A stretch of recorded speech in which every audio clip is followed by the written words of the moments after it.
Тетя Даш, пришло время следующей сказки. А ты уроки все выучила? Все, абсолютно. Ну ладно, тогда устраивайся поудобнее.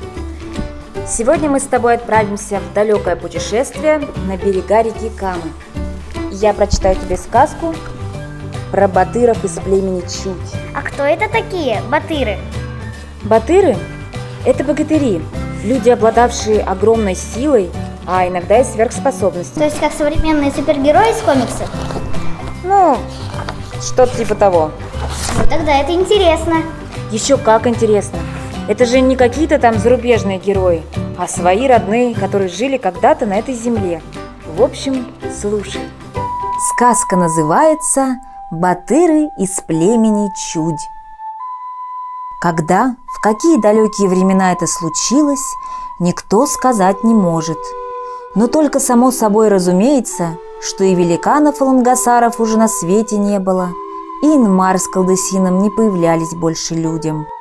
Именно тогда на реке Каме поселилось племя, которое называли Чудь Светлоглазое. И жило это племя на горе, на высоком берегу. Люди этого племени любили просторы, волю, а потому расселились не грудно, не теснились один возле другого, но жили дружно. Росту они были очень высокого, силы непомерной, а характера независимого. Другие племена называли их батырами. Однажды, после набега врагов, их поселение превратилось в пепелище. Тогда оставшиеся в живых мать, три брата и красавица-сестра бросили его и ушли к тому месту, где теперь находится селение Чаганда, и где берег Камы выступает в реку тремя мысами. Сначала обжили они средний мыс, что оброс могучим сосняком.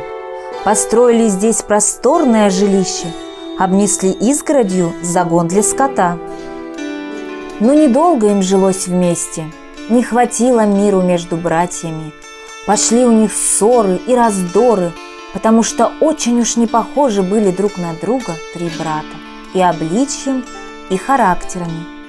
Как-то, поспорив не на шутку, пришли они к своей мудрой матери за советом, как им поступить, чтобы впредь не ссориться. Видно, сыны, для вас пришло время покинуть родительский дом. Выбирайте себе место по сердцу и поселяйтесь там. Больше всего люблю я землю пахать. Уступите мне левый мыс, я бы хотел там жить. Уж очень мне нравится рощица на том мысу, и как соловьи по весне поют. Силой и ловкостью ты не обделен, к труду прилежен. Любишь землю пахать и сеять. Если нравится тебе левый мыс, владей им. Твои братья отступаются от него в твою пользу. Я был с отцом, когда он взмахнул мечом и при смерти завещал мне доспехи, лук и колчан. Я люблю охоту. Оставьте мне этот средний мыс. Я буду вас всех защищать. А мать и сестру я никуда не отпущу. Они как жили здесь, пусть здесь и живут. Значит, ты всех нас берешь под свою защиту. Спасибо. Мы остаемся жить здесь с твоей сестрой, в этом жилище. Ты будешь хорошим защитником, ты смелый, бесстрашен, сын мой. Но предупреждаю, не обижай ни братьев, ни сестру, ни меня. Я говорю тебе об этом, потому что знаю твой вспыльчивый нрав и злопамятность. Поклянись мне, что не обидишь никого из нас. Клянусь. Смотри же, сын, сдержи клятву. Не то кары тебе и не избегнуть. Ничей остался правый мыс. Тогда я беру его себе. Наступила весна. Младший радовался хорошей погоде и слушал песни, которые на другом берегу пела сестра.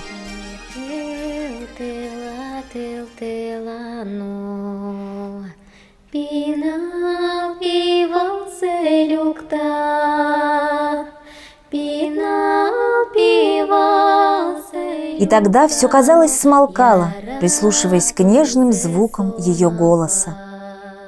Только один средний брат не любил ее песен.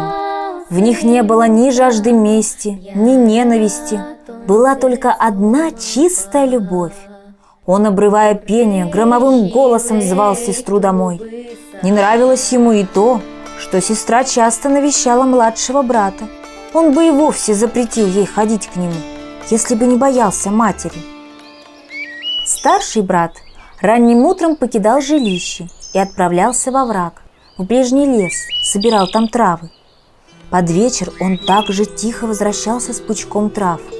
У дверей его встречала мать. Не говоря друг другу ни слова, они заходили в дом и плотно закрывали дверь, чтобы никто не слышал их разговора. Мать любила всех детей одинаково, но вещи и знания и умения решила передать старшему. Далеко за полночь дверь снова открывалась, и мать возвращалась обратно к среднему сыну. Ни сестра, ни другие братья не догадывались об этих тайных встречах матери со старшим сыном.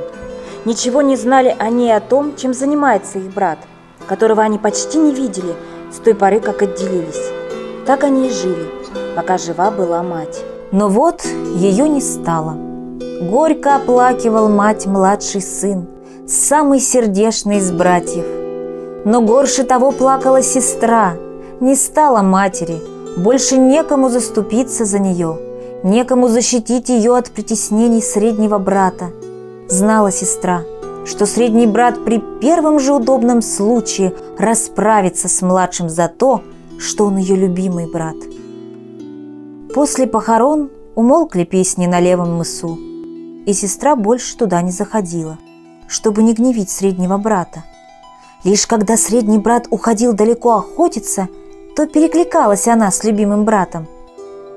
Но однажды...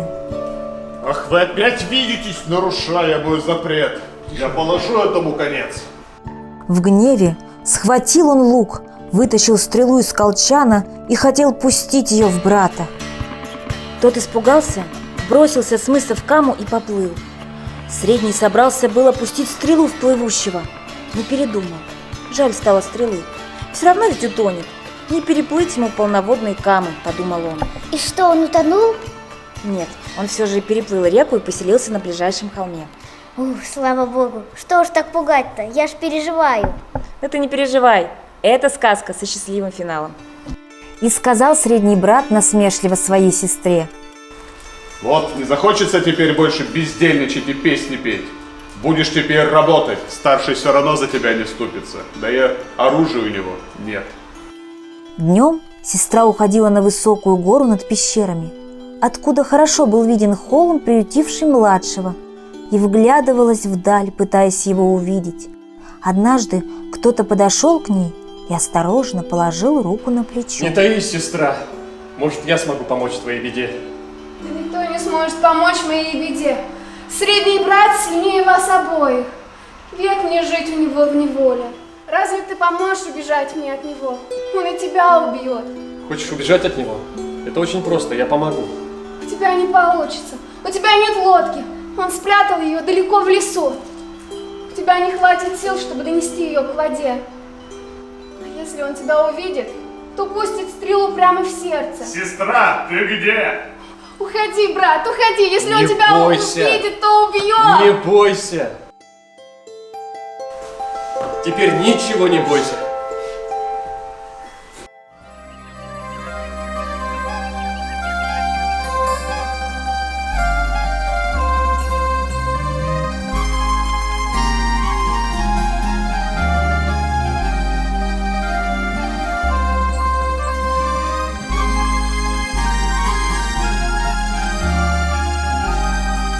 Утром брат дал ей пузырек с каким-то настоем и сказал, что если она его выпьет, то обратится в белую лебедь. Полетишь к тому холму, где младший брат живет.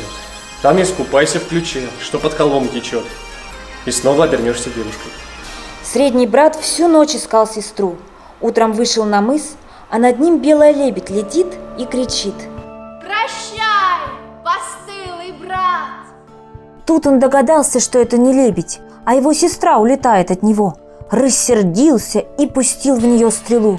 Но его стрела впервые пролетела мимо цели. Он стал пускать стрелы одну за другой, но даже не задел белую лебедь. За камой лебедь искупалась в ключе и стала прежней девушкой-красавицей. Разозлился средний брат. Увидел он старшего брата, схватил меч и метнул в него. Но меч сломался, не долетев до цели. Средний брат от бессильной ярости бросился на землю. Тело его вдруг стало покрываться густой шерстью, а сам он превратился в огромного волка, присел на хвост и завыл. То воя, то рыча, волк смотрел на человека. Он готов был броситься на него, но страх удерживал. Надоело человеку слушать волчий вой. Повернулся он и ушел.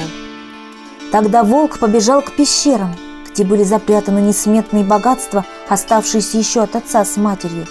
Там и остался жить он, волком-великаном.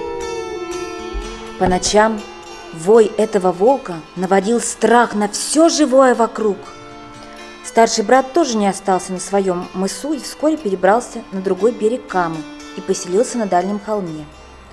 Холм, где жили белокурый брат с сестрой, с той поры стали называть Белой горой, а другой, на котором жил старший, Черной горой. Говорят, что и сейчас находят на среднем мысу и во враге стрелы, которые средний брат пускал в белую лебедь.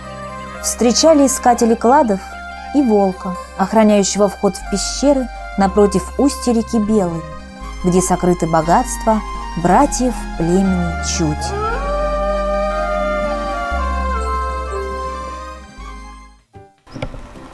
Ничего себе, какой ты мне блокбастер прочитала. Я теперь спать не буду.